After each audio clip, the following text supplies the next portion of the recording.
Hello everyone. आज की class में हम बात करेंगे रावी नदी के बारे में।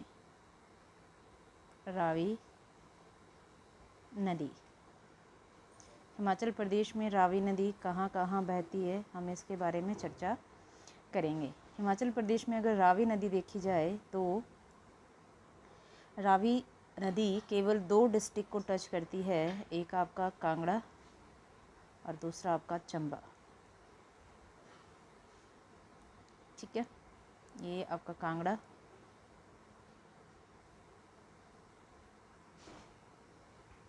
और दूसरा चंबा। कांगड़ा में यहाँ आपको एक भांदल ग्लेशियर मिलता है, जिसका नाम क्या है, यहाँ देखते हैं हम इसको अच्छे से थोड़ा सा। ये आपका चंबा वाला रीजन है और ये आपका कांगड़ा वाला एरिया है। यहाँ पर आपको मिलता है भांदल ग्लेशियर। भांदल ग्लेशियर। एक और मिलता है आपको यहाँ पर तंतागिरी ग्लेशियर। तंतागिरी ग्लेशियर और ये बड़ा बंगाल के पास पड़ते हैं दोनों। और इन दोनों से 2 धाराएं निकलती है जो कि बड़ा बंगाल के पास आकर मिलती है और वहीं से आपका उद्गम होता है किसका, रावी नदी का। रावी नदी यहाँ बहते हुए बजोल, यहाँ पर एक प्लेस का नाम पड़ता है बजोल से होते हुए चंबा में एंट्री करती है और चंबा के बीचों बीच बहते हुए फिर यहाँ से ये आपके जम्मू में चली जाती है। ठीक है, ये है आपका रावी के चलने का क्रम। रावी से रिलेटेड केवल 2 डिस्ट्रिक्ट है आपका, कांगड़ा और दूसरा चंबा। नेक्स्ट देखिए, उद्गम की अगर मैं यहाँ बात करूँ, उद्गम तो उद्गम में आप ले सकते हैं यहाँ पर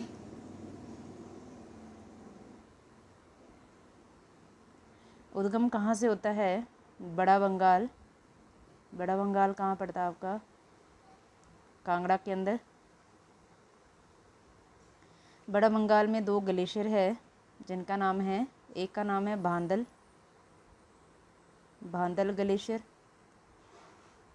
और दूसरे का नाम है तंतागिरी ग्लेशियर। इनसे 2 धाराएं निकलती है जहाँ से फिर आपका आगे रावी नदी का उद्गम होता है। जहाँ ये दोनों धाराएं मिलती है वहाँ से आपकी क्या बनने लग जाती है, फिर रावी नदी। अब हम बात करते हैं थोड़ी सी कि इसकी लंबाई कितनी है। हिमाचल प्रदेश में अगर इसकी लंबाई की बात करें तो इसकी लेंथ कितनी है, हिमाचल में इसकी लेंथ आ जाती है 158 किलोमीटर, जो कि कांगड़ा के अंदर कितना बहती है, ये लगभग 30 किलोमीटर। और चंबा में ये कितनी बहती है, तो ये चंबा की प्रमुख नदी भी मानी जाती है, 128 किलोमीटर। ठीक, इसकी अगर मैं टोटल लंबाई की बात करूं टोटल लंबाई की अगर मैं बात करूं तो इसकी टोटल लंबाई है 720 किलोमीटर। कुल ये इतना बहती है आपके पास। इसकी जो जल ग्रहण क्षमता है, इसकी जो ट्रिब्यूटरी है, यानी कि इसकी जो सहायक नदी आकर मिलती है फिर इसके पास कितना जल आ जाता है, वो है आपका 5451 स्क्वायर किलोमीटर। इसकी जल ग्रहण क्षमता है। अब मैं इसके बात करती हूँ नाम। तो इसका वैदिक नाम क्या है, वैदिक नाम, तो रावी का वैदिक नाम है पुरुषाणी। और अगर इसके संस्कृत नाम की बात करें, संस्कृत नाम क्या है इसका, तो संस्कृत है इसका इरावती। और स्थानीय भाषा यानी चंबा के लोग इसे क्या कहते हैं, स्थानीय भाषा में इसे कहा जाता है रौती। ऐसे RAUTI, रौती कहा जाता है स्थानीय भाषा में। अब इसके चलने का क्रम मैंने आपको बताया था। देखिए, बड़ा बंगाल से निकलती है, फिर बजोल नामक प्लेस से ये आपकी चंबा में एंटर करती है और फिर खैरी नामक स्थान से ये आपका पंजाब और जम्मू की बाउंड्री पर चली जाती है। पंजाब और यानी जम्मू में चली जाती है, वैसे तो ये पंजाब और जम्मू की बाउंड्री पर चली जाती है। ठीक है, पंजाब और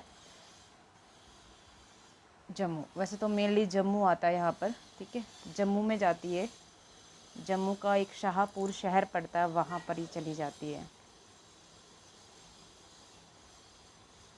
ठीक है, अब हम बात करते हैं सहायक नदियाँ कौन कौन सी आएगी। सहायक नदियाँ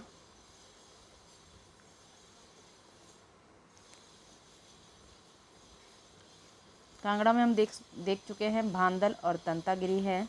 कुछ और देखते हैं यहाँ पर, जैसे बैरा, तंतागिरी हो गया, ये भी हो गया हमारे पास।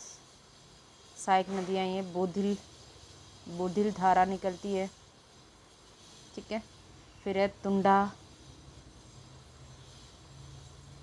और फिर साहो और चिरचिंद नाले हैं एक और से, ये चिरचिंद। ठीक है, अब बात करते हैं कि चंबा में कौन कौन सी सहायक नदियाँ इसमें आकर मिलती है। चंबा में अगर बात करें तो एक मणि महेश खड्ड निकलता है, मणि महेश झील भी है खड्ड। एक है कुगती खड्ड,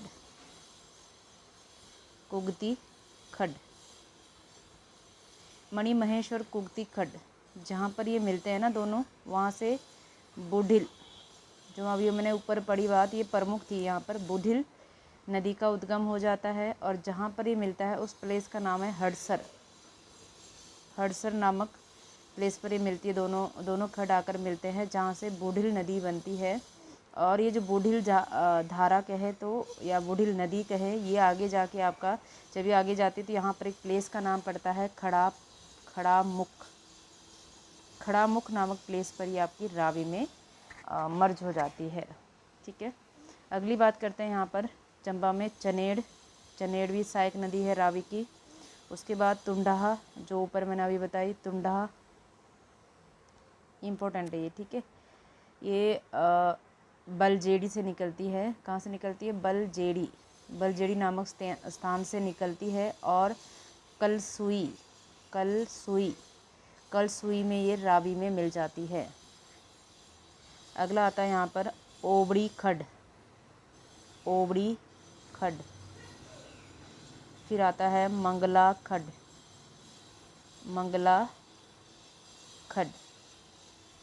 इसके बाद आती है साल नदी, बहुत इम्पोर्टेंट है साल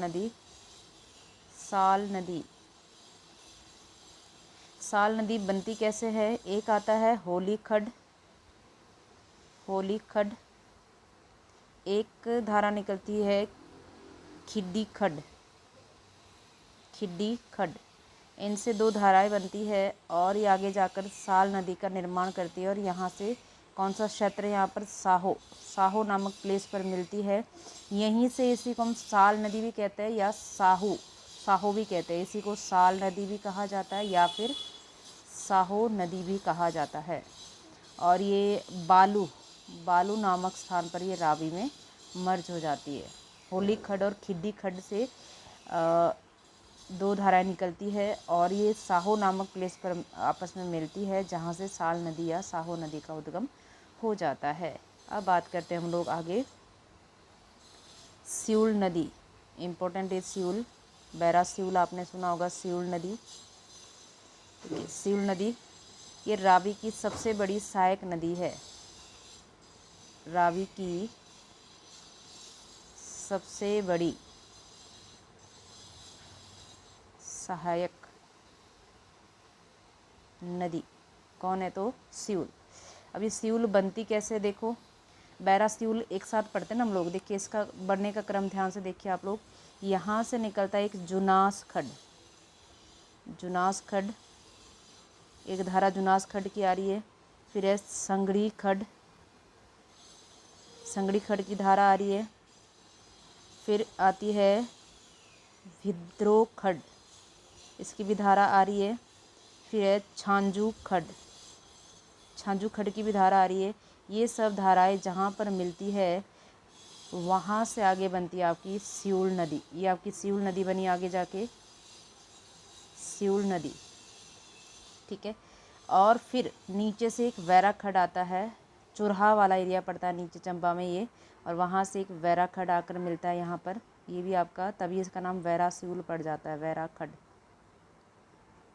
ठीक है, वैरा खड्ड। और यहीं पर इसमें एक दो खड्ड और आके मिलता है, ड्यूर खड्ड और बैरी खड्ड। बैरी भी है और ड्यूल भी है। अभी जो बैरा है, बैरा खड्ड है ना, इसके कुछ सहायक है फिर नीचे से, जैसे ये आपका बैरा नदी आ रही है नीचे से ऊपर की ओर, ये मान लो इसके कुछ सहायक है। ऐसे देखते हैं हम इसको, ये देखिए ये बैरा नदी बह रही है, बैरा सियूल तभी तो पड़ा, बैरा नदी। इसके सबसे पहले यहाँ पर है सतरुंडी, सतरुंडी खड्ड आकर मिलता है इसमें, सतरुंडी। फिर है मुलवास, मुलवास, मुलवास खड्ड आकर मिलता है। और ये जहाँ मिलते हैं उस प्लेस का नाम है तरेला, तरेला में ये किस में मिल जाते हैं, वैरा में। फिर आता है यहाँ से एक और बलसियो, बलसियो, बलसियो। और ये कहाँ मिलता है इसमें, बढ़िया, बढ़िया में। फिर आता है खोली, खोहली, खोहली खड्ड, खोहली खड्ड आता है। और ये कहाँ मिलता है, सतकोठी, सतकोठी में आकर इसमें मिल जाता है। आगे अगर मैं बात करूँ, इसके बाद एक आता है शक्ति खड्ड, शक्ति खड्ड। फिर एक आता है नीचे से सनवाल खड्ड। दोनों जहाँ मिलते हैं वहाँ से एक नया खड्ड बनता है जिसका नाम आता है मक्कन, मक्कन खड्ड, मक्कन नाम पड़ जाता है। और ये कहाँ पर मिलते हैं, खकड़ी नामक स्थान पर, खकड़ी नामक स्थान पर ये यहाँ पर वैरा में मिल जाते हैं। एक और खड्ड आता है इसमें तिस्सा, तिस्सा खड्ड। इतने सारे खड्ड मिलते हैं। और यहाँ पर जो प्लेस आता है उसका नाम है छेत्री, छेत्री नामक प्लेस में ये क्या करता है, सियूल में मिल जाता है। प्लेस का नाम क्या है, छेत्री, छेत्री नामक प्लेस से ये सियूल नदी में मिलता है, सियूल में मिलती है बैरा नदी। और फिर यहीं से आगे क्या बन जाती है, बैरा सियूल, बैरा सियूल नदी का निर्माण होता है। और ये आगे जाकर चोहड़ा, चोहड़ा नामक प्लेस पर, चोहड़ा नामक, चोहड़ा नामक प्लेस पर ये रावी में मिल जाती है, ठीक है। चोहड़ा नामक प्लेस पर ये रावी में मर्ज हो जाती है। इतना आपने यहाँ से ध्यान रखना है। क्लियर हो गया। अब बात करते हैं कि चंबा को कहाँ छोड़ के जाती है, खैरी, खैरी नामक स्थान पर ये चंबा को छोड़ देती है।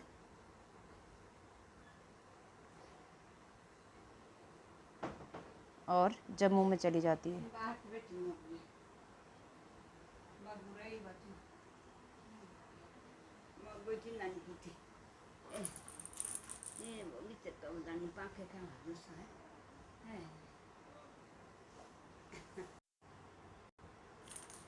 सिकंदर ने इसे हाइड्रास्टर रहोडिस नाम दिया था, किसको, रावी को। ठीक है, आज के लिए इतना ही, धन्यवाद।